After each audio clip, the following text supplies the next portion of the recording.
și pentru că astăzi este rândul meu să fac ceva la rubrica Small Talks by Vivo, Ileana, moderatoarea acestei emisiuni, a luat ea decizia ca eu să gătesc, ceea ce e un pic nefiresc, pentru că nu prea am talent în acest domeniu.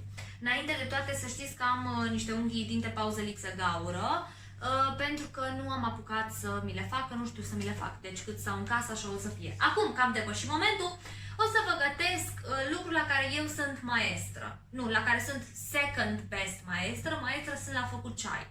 Dar cel mai mult și cel mai mult știu să gătesc și îmi place să gătesc salată.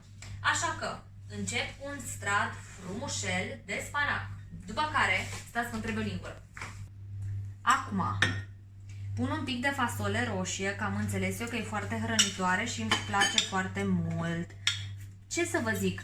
Și reclicul meu în a face salate este că o fac în straturi. Asta este ideea. Mai adaug un pic și salată de grădină. După care grâu încolțit, că îmi place foarte mult grâu încolțit. Așa. Am două lucruri.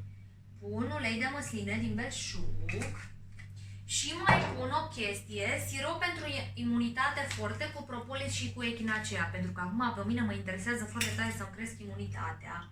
Pun și un pic de sirop din ăsta.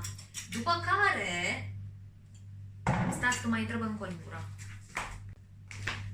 După care, vin frumușel cu cele două linguri, amestec bine, astfel încât intre uleiul și uleiul pentru imunitate în salată and voila!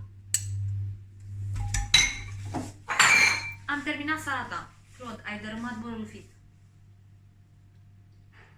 Poftă bună! Ne vedem la următoarele Smoke Talk-uri by Vivo.